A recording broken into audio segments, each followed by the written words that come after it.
العالمین والصلاة والسلام علی سید الانبیاء والمرسلین اما بعد فاعوذ باللہ من الشیطان الرجیم بسم اللہ الرحمن الرحیم۔ الحمدللہ الہادی پروگرام جاری و ساری ہے۔ فارمیٹ کے مطابق ایک موضوع کا ہم نے انتخاب کیا ہے اور وہ ہے جہنم، اور اس کے بارے میں جو کچھ اللہ تعالیٰ نے قرآن عظیم میں مختلف مقامات پہ ذکر فرمایا، حتی الامکان کوشش ہے کہ اس کو یہاں ذکر کیا جائے اور اس کی روشنی میں اور اس کے بیان کے مقصود کو پیش نظر رکھتے ہوئے ہم بھی اس سے اکتساب فیض کریں۔ یہی یاد رکھیں کہ قرآن کے نزول کا بنیادی مقصد ہے، یہ صرف تلاوت کے لیے نہیں اتارا گیا کہ ہم ترجمہ سمجھے نہ سمجھے خالی تلاوت کر لیں اور ثواب لے لیں۔ ثواب پھر بھی ملے گا، اس کا انکار نہیں ہے۔ تلاوت کرنا خالی بغیر سمجھے یہ بھی باعث نفع، اس کا انکار نہیں۔ میں نزول کے مقصود ذکر کر رہا ہوں کہ اس قرآن کو نازل کرنے کا مقصد یہ نہیں تھا کہ خالی عربی پڑھو اور ثواب لو اور ایصال ثواب کر دو۔ میسیج آتے ہیں کہ جی میرے دادا جان کے انتقال ہو گیا، کچھ قرآن پڑھیں تو دے دیں، پھر وہ بھیجتے ہیں جی 10 قرآن میرے لے لو، 15 قرآن میرے لے لو۔ تو 10 15 20 آپ نے پڑھے ہیں، لیکن ترجمہ تفسیر کے ساتھ پڑھ کر سمجھے بھی ہیں کہ نہیں سمجھے؟ اس میں صفر نظر آتے ہیں۔ تو پھر ہم قرآن کے نزول کے مقاصد اس کا مطلب پورے نہیں کر رہے ہیں۔ تو یہ ہمارا پروگرام کا بنیادی مقصد یہ ہے کہ جس مقصد کے لیے اللہ تبارک و تعالیٰ نے قرآن کو نازل کیا ان مقاصد تک پہنچیں، پھر اس کی روشنی میں اپنا احتساب کر کے اپنے عمل میں تھوڑا سا پازیٹیو چینج لے کر آئیں۔ اس کا بہت فائدہ ہوتا ہے، اپنی ذات کو ہوگا، آپ کا دل منور ہوگا، آپ کا دل مضبوط ہوگا، آپ آخرت کی طرف زیادہ مائل ہوں گے، آخرت کا یقین پہلے کے مقابلے میں کئی گنا زیادہ کامل ہو جائے گا۔ اگر خدا نہ خواستہ برائی پھر بھی ہوتی ہے تو پہلے بڑے بے پرواہ تھے، ہنستے تھے، لیکن کچھ ندامت شروع ہو جاتی ہے، غلط ہو رہا ہے، اب نہیں ہونا چاہیے۔ یہ احساس میں کہتا ہوں بہت بڑا احساس ہے کہ میں غلط کر رہا ہوں۔ ہم تو غلط کر کے ہنستے ہیں، خوش ہوتے ہیں، اس پہ فخر کرتے ہیں۔ یہ جو قرآن کا جب ہم مخصوص سمجھنا شروع کریں گے اور قرآن کا فیض جاری ہوتا ہے، پھر انسان کو ندامت ہونا شروع ہوتی ہے، پھر توبہ بھی کرتا ہے انسان، پھر دوسروں کو گناہ کرتے دیکھتا ہے تو اس کا دل جلتا ہے، کڑتا ہے، یار غلط کر رہا ہے، یہ نہیں ہونا چاہیے۔ ہمارے گھر میں یہ نہیں ہونا چاہیے۔ ورنہ عمومی طور پہ ایسا ہوتا ہے، ہم باہر نکلتے ہیں، کوئی لوگ برائی کر رہے ہوتے ہیں، او بڑی بڑی باتیں کریں گے، دیکھو لوگوں کو کیا ہو گیا، جہنم میں جائیں گے، یہ پولیٹیشنز دیکھو کیسا لوٹ رہے ہیں لوگوں کو۔ اور اپنے گھر میں ایسے افراد موجود ہوتے ہیں جن کے پاس گورنمنٹ جاب ہوتی ہے، رشوتیں لے رہے ہیں، لوٹ رہے ہیں، اداروں میں دیر سے پہنچ رہے ہیں، دیر سے جلدی واپس آ رہے ہیں، ڈیوٹی پہ کام چوری کر رہے ہیں۔ انہیں دیکھ کے کبھی نہیں کہیں گے کہ یہ دیکھو یہ ملک کا بیڑا غرق کرنے والے۔ وہ کیونکہ وہ کون ہے جی؟ اللہ نہ کرے کہ جی ابا جان ہے، یہ چچا جان ہے، یہ ماموں ہیں، یہ بڑے بھائی ہیں، ان کا تو چلتا ہے کیونکہ ہمارے گھر کے ہیں۔ یہ وہ ذہن اور قلب ہوتا ہے جو بالکل غافل ہے۔ لیکن جب قرآن کا فیض جاری ہوتا ہے تو انسان اگرچہ ان کو روکنے پہ قادر نہیں ہوتا، لیکن اتنا تو ہوتا ہے، وہ کہتا ہے نہیں یہ غلط ہے، ایسا نہیں ہونا چاہیے۔ یہ بڑی بات۔ تو یہ اس لیے ضرور ہمارا پروگرام دیکھیں، یہ بہت ہی اچھا پروگرام اس لحاظ سے نہیں کہ میں کر رہا ہوں، بلکہ اس لیے کہ اللہ تعالیٰ نے ہمیں توفیق دی ہے کہ ہم قرآن کو اچھی طرح سمجھائیں اور اس میں سے نکات نکال کر ان پہ غور و تفکر کر کے اپنی اصلاح کریں، اپنے گھر والوں کی اصلاح کریں اور اللہ کی رضا کو حاصل کرنے میں کامیاب ہوں، اللہ تعالیٰ کی ناراضگی سے اپنے آپ کو دور کریں۔ تو پچھلے پروگرام میں آپ کی خدمت میں لاسٹ میں یہ آیت ذکر کر رہا تھا، اللہ نے فرمایا وَيَقُولُ الْإِنسَانُ أَإِذَا مَا مِتُّ لَسَوْفَ أُخْرَجُ حَيًّا، اور انسان یہ کہتا ہے کہ کیا جب میں مر جاؤں گا تو کیا میں ضرور عنقریب زندہ کر کے نکالا جاؤں گا قبور سے؟ یہ تو بات سمجھ میں نہیں آتی۔ تو اللہ نے پھر اس کا رد کیا، اس سوچ اور فکر کا، کہ اولا یذکر الانسان، کیا انسان اس بات کو یاد نہیں کرتا ہے کہ انا خلقناہ من قبل، کہ بے شک ہم نے اسے اس سے پہلے پیدا کیا تھا، ولم یکو شیئا، اس حال میں کہ یہ کچھ بھی نہیں تھا۔ تو اس پہ میں تبصرہ کر چکا ہوں کہ جس طرح ایک آپ کے گھر میں بھی بچے پیدا ہوتے ہیں، الحمدللہ رب ہر گھر میں ہو رہے ہوتے ہیں، تو جب وہ بچہ ماں کے پیٹ میں ہوتا ہے اس کیفیت کو آپ دیکھیں کہ 9 مہینے کس طرح اللہ تعالیٰ بچے کو ماں کے پیٹ میں رکھتا ہے، اس کی ابتدا کیسے ہوتی ہے اور پھر کیسے آہستہ آہستہ تبدیل ہو کر وہ پورا ایک جسم بنتا ہے، خوبصورت جسم، اور پھر بچے کی پیدائش۔ یہ ایک جو پیدائش کا جو معاملہ ہے بہت حیرت انگیز ہے، اس پہ غور کریں۔ اور پھر جب وہ بچہ ہماری گود میں آتا ہے کتنا خوبصورت ہوتا ہے، آپ دیکھیں اس کے نازک نازک ہونٹ، نازک چھوٹی سی ناک، چھوٹی سی آنکھ، چھوٹے چھوٹے کان، کتنے پیارے ہونٹ ہوتے ہیں، چھوٹے چھوٹے ہاتھ، ہم انگلیاں سیدھی کر کے دیکھتے ہیں بڑا اچھا لگتا ہے، نرم نرم ہر چیز بچے کی بالکل نرم نرم نرم. کیسا اللہ نے اس کو پیدا کیا. یہ ہے کمال, یہ کمال بہت بڑا کمال ہے. تو اگر اس کمال پر توجہ رکھیں تو پھر وہ کمال جو اللہ تعالیٰ مرنے کے بعد جب ہم قبر میں مٹی میں مل جائیں گے اٹھائے گا, وہ کمال آرام سے سمجھ میں آئے گا کہ ہمارا رب تو یہ ظاہری اسباب کا بھی پابند نہیں ہے. آپ دیکھیں نا, بی بی مریم, سورہ مریم ہی ہے نا یہ, بی بی مریم رضی اللہ تعالیٰ عنہا کے پاس اللہ تعالیٰ کے حکم سے جبریل امین ایک انسانی شکل میں تشریف لائے اور خالی ایک پھونک ماری اللہ کے حکم سے, آپ حاملہ ہو گئیں اور آپ سے عیسیٰ علیہ السلام پیدا ہوا. اللہ تعالیٰ ظاہری اسباب کا بھی محتاج نہیں ہے. بغیر والد کے آپ اللہ تعالیٰ نے اپنی قدرت کاملہ سے حضرت عیسیٰ علیہ السلام کو پیدا فرما دیا. اور اگر بغیر ماں باپ کے دیکھنا چاہیں تو آدم علیہ السلام کو دیکھیں, نہ ماں ہے نہ باپ, صرف مٹی سے آدم علیہ السلام کو ایک گوشت پوشت کا انسان بنایا ہے. ہماری اصل مٹی ہے, اسی وجہ سے ہم کہتے ہیں. اور پھر مرد سے عورت کو پیدا کر کے دکھایا. حضرت آدم علیہ السلام کی ٹیڑھی پسلی سے بی بی حوا رضی اللہ تعالی عنہا پیدا ہوئی ہیں. کیا کمال قدرت ہے اللہ تعالیٰ کا. ان چیزوں پہ جب ہم قرآن پڑھتے ہیں, غور کرتے ہیں, ہم مسلمانوں کی یہی تو شان ہے الحمدللہ رب العالمین کہ جو اللہ تبارک و تعالیٰ نے قرآن میں بیان کیا جب ہم اس پر غور کرتے ہیں تو ہمارے اعتقاد اور ایمان مضبوط رہتے ہیں.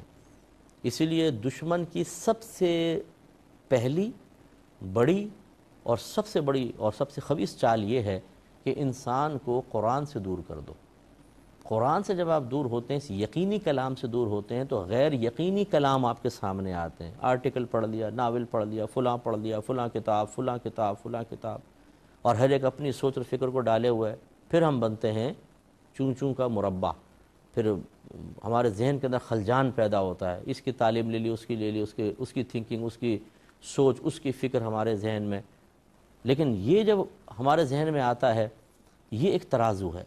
قرآن کے مضامین ایک ترازو کی حیثیت رکھتے ہیں. یہ ایک میزان ہے, یہ ایک سٹینڈرڈ ہے. اس کی روشنی میں ہم اپنے ذہن سے غلط سوچ کو نکالتے ہیں. یہ کوئی غلط سوچ اگر بیٹھ گئی ہے, قرآن پڑھیں گے اس کے خلاف, ہم کہتے ہیں سوچ غلط ہے, میرے رب کا کلام غلط نہیں ہو سکتا. اس لیے قرآن عظیم کی طرف متوجہ ہونا انتہائی ضروری ہے. پھر اللہ تعالیٰ فرماتا ہے فَوَرَبِّكَ لَنَحْشُرَنَّهُمْ وَالشَّيَاطِينَ ثُمَّ لَنُحْضِرَنَّهُمْ حَوْلَ جَهَنَّمَ جِثِيًّا. یہ آیت بھی پچھلی دفعہ پڑھی تھی, ترجمہ برکت کے لیے دوبارہ دیکھ لیں. پس آپ کے رب کی قسم, اے حبیب آپ کے رب کی قسم, اللہ تعالیٰ نے اپنی ہی قسم یاد فرمائی, ضرور ضرور جمع کریں گے ہم انہیں اور شیاطین کو. یہ جتنے بھی کافر ہیں وہاں ضرور جمع ہوں گے. یہ جو ٹیکنیکلی اعتبار سے نح شروع اگر اللہ فرماتا ہے نا کہ نح شروع نہ, تو یہ ہم جمع کریں گے, اتنا نح شروع ہم جمع کریں گے, یہ بھی کافی تھا. نح شروع ہم جمع کریں گے, لیکن جب اس سے پہلے لام لَنَحْشُرَنَّ اور پھر آخر میں نون تاکید یعنی تجدید والا نحشرنہ, اس سے ڈبل تاکید پیدا ہوتی ہے. یعنی اگر میں کہوں کل میں آپ کے پاس آ جاؤں گا, یہ بھی ایک جملہ ہے اور اقرار ہے کل آنے کا. لیکن اگر میں کہوں میں کل آپ کے پاس ضرور آ رہا ہوں, لازمی طور پر آؤں گا, تو میری چند الفاظ کے زیادہ کرنے سے میرا کلام اور پختہ ہو گیا. تو اللہ تعالیٰ نے اس کو لام تاکید بانون تاکید ثقیلہ کے ساتھ تاکید, دوہری تاکید کے ساتھ بیان فرمایا کہ پہلے اللہ کا تو ویسے کلام شک و شبے سے بالا تر ہے, پھر بھی اور اس کو موقد کر کے گویا کہ ایک پیغام دیا جا رہا ہے کہ ذرہ برابر بھی شک نہ کرنا, سارے کے سارے جمع کیے جائیں گے. تو یہ جتنے میرے بھائی بہن سن رہے ہیں, چشم تصور میں اپنے آپ کو اکثر آپ میدان محشر میں دیکھا کریں. اور میں آپ کو ایک دعوت دیتا ہوں کہ جب آپ ان چیزوں پر اکثر سوچیں گے نا, غور کریں گے, جیسے دن میں آپ نے 2-3 منٹ 4-5 منٹ نکال لیے اور سوچ رہے ہیں آپ, کبھی آنکھیں بند کر کے سمجھا کریں ہم میدان محشر میں پہنچ گئے ہیں, لوگ اٹھ رہے ہیں مردے, پھر وہاں جمع ہو رہے ہیں, کفار کے پسینے چھٹے ہوئے ہیں, خوف ہے, دہشت ہے, جہنم ہے سامنے, جنت موجود ہے, حساب کتاب ہو رہا ہے. اس طرح کے اگر آپ تصورات لائیں گے, پھر آپ کے خواب پاکیزہ ہونا شروع ہوں گے. آپ یہ دیکھیں کہ آپ سوئیں گے, آپ خواب کے اندر دیکھیں گے سب چیزیں کہ میدان محشر قائم ہو رہا ہے, جنت کو آپ کو دکھایا جائے گا, جہنم کو دکھایا جائے گا. جیسا ہم دن میں سوچتے ہیں نا, اکثر وہ چیزیں ہمارے خواب میں متشکل ہو کر آتی ہیں. چونکہ ہمارے کام ہی دن کے اندر الٹے سیدھے ہوتے ہیں, تو کتے پیچھے بھاگ رہے ہیں, بلیاں بھاگ رہی ہیں, سانپ نے ڈنگ مار لیا, چھت سے گرے سیدھے گٹر کے اندر پہنچ گئے, یہ الٹے سیدھے خواب. پھر وہ ہم سے پوچھتے ہیں مجھ سے, صاحب میں خواب میں بھاگ رہا تھا, کتا پیچھے لگ گیا, گڈھے میں گر گیا, وہ بچھو نے ڈنگ مارا, پھر وہاں سے باہر نکلا, وہ گندگی میں گر گیا, پھر میں نے وہ واش روم دیکھا اور یہ اور وہ. یہ سب چیزیں کیا ہیں؟ تو ہم کہتے ہیں یہ سب چیزیں آپ کے باطن کی خرابی ہیں۔ اگر آپ پاکیزہ سوچیں گے، مثبت سوچیں گے، آخرت کے بارے میں غور کریں گے، اللہ تعالیٰ آپ کو خواب بھی پاکیزہ دکھائے گا۔ چونکہ ہم سارا دن گندا، میں آپ سے مراد مطلب ایک جنرل بات کہہ رہا ہوں، جو اچھے سننے والے ہیں ان کو ہم نہیں کہہ رہے ہیں۔ تو چونکہ اکثر ہمارے ہاں ایسا ہوتا ہے کہ ہم گندا سوچتے ہیں، فضول سوچتے ہیں، خراب سوچتے ہیں، تو پھر خواب کیسے پاکیزہ آئیں گے؟ تو خلاصہ کلام یہ ہے کہ خواب نہ بھی آئیں، کم از کم ان چیزوں کو چشم تصور میں ہی دیکھیں، کیا ان لوگوں کا انجام ہوگا؟ ضرور اللہ جمع کرے گا۔ اور کیا اللہ تعالیٰ کیفیت بیان فرما رہا ہے کہ ہم ان سب کو جمع کریں گے، اور شیاطین کو پھر ان کو دوزخ کے پاس گھٹنوں کے بل گرا کر جمع کریں گے۔ یعنی ایسے گھٹنوں کے بل گرے ہوں گے مجرم، بڑے بڑے طاقتور، کہ ان کے ہاتھ کے اشارے سے گاؤں کے گاؤں تباہ کر دیے جائیں، لوگوں کو قتل کر دیا جائے، کوئی پوچھنے والا نہ ہو۔ اور ایسے بڑے بڑے پاپی اور مجرم اتنے وہاں پر کمزور، نکمے، مجبور، بے بس، لاچار، مظلوم کی حیثیت سے ہوں گے کہ آدمی کہے گا یہ کیا میرے رب کی شان ہے؟ یہ تو غریبوں کی طرف نگاہ اٹھانا بھی اپنے شان کے خلاف سمجھا کرتا تھا، اور آج کیسا ذلیل ہو کے بیٹھا ہوا ہے یہاں پر۔ یہ میں مسلمان کی کیفیت بیان نہیں کر رہا ہوں، کافر کے بارے میں اللہ بیان فرما رہا ہے۔ لیکن میں نے آپ کو پہلے سمجھا، اگر خدا نہ خواستہ اگر کوئی مسلمان اپنے دین سے اتنی دوری حاصل کر لے کہ اس کے ذہن میں بنیادی عقائد کا تحفظ اور اس کی دلائل بھی موجود نہ ہوں، تو یہ ہو سکتا ہے کہ شیطان کسی بھی جہت سے ہمیں کمزور کر کے ہمارے عقیدے کے اندر خرابی پیدا کر دے، عقیدہ بگاڑ دے، عقیدہ کمزور کر دے، اور اللہ نہ کرے ہم کچھ ایسے حرکتیں، ایسے کلمات کہہ کر جہاں مطلب جو کفریہ ہوتے ہیں دائرہ اسلام سے باہر نکل آئیں، پھر تو بالکل ان کے ساتھ حشر ہوگا، اور وہ بڑا دردناک ہوگا۔ اس لیے ہمیں ان باتوں پہ غور و تفکر کرنا چاہیے۔ پھر اللہ تعالیٰ فرماتے ہیں کہ ثُمَّ لَنَنزِعَنَّ مِن كُلِّ شِيعَةٍ أَيُّهُمْ أَشَدُّ عَلَى الرَّحْمَنِ عِتِيًّا، کہ پھر ہم ہر گروہ سے نکالیں گے اس شخص کو جو ان میں رحمان پر سب سے زیادہ بے باک ہوگا۔ اب آئیں گے لیڈر حضرات، بہکانے والے، قوم کو گمراہ کرنے والے، تو یہ لوگ اب آگے آئیں گے۔ ہر گروہ سے اللہ تعالیٰ اس کو باہر نکالے گا جو اللہ تعالیٰ کے خلاف سب سے زیادہ بولا ہوگا۔ تو یہ کفار قریش کو دیکھ لیں، جو بیچاری عوام تھی وہ آنا بھی چاہتی تھی اگر سرکار کی طرف، تو یہ جو سرداران قریش تھے، جو ان کے حاکم تھے، جسے ایک اگر سردار قریش ہے، اس کے نیچے 500 غلام ہیں، تو وہ غلام آ نہیں سکتے تھے آقا کے پاس، ہمارے سرکار صلی اللہ علیہ وسلم کے پاس، کیونکہ اس نے روکا ہوا تھا۔ تو اس کا مطلب ہے کہ وہ تھا جرأت مند، اور وہ اس کی مان کر روکے ہوئے تھے۔ اگر کافر کوئی رہا تو یہ ان کا عذر ویلڈ نہیں ہے کہ جی ہمارا تو آقا بڑا ظالم تھا۔ حضرت بلال رضی اللہ تعالی عنہ نے بھی تو اذیت اور تکلیف برداشت کر کے اللہ تعالیٰ کا کلمہ پڑھا ہے اور نبی کریم کا دامن تھاما ہے، انہیں بھی کرنا چاہیے تھا۔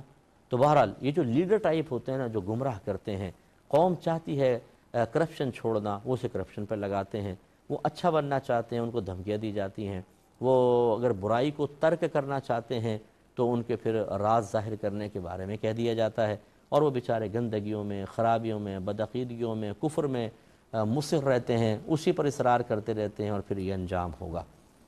تو لیڈر سب سے زیادہ پھنسیں گے بروز قیامت، کیونکہ لیڈر کا کام یہ ہوتا ہے کہ پہلے بھی میں نے آپ کو بتایا تھا کہ جب نبی کریم صلی اللہ علیہ وسلم نے ہرقلہ کی طرف پیغام بھیجا اسلام کا، تو اس میں ایک بات یہی لکھی تھی کہ اگر تو ہماری بات مان لے گا تو تو سلامت ہو جائے گا، اور جتنے لوگ تیری بات مان لیں گے وہ تیرے لیے ثواب جاریہ بن جائیں گے، مفہوم یہ ہے۔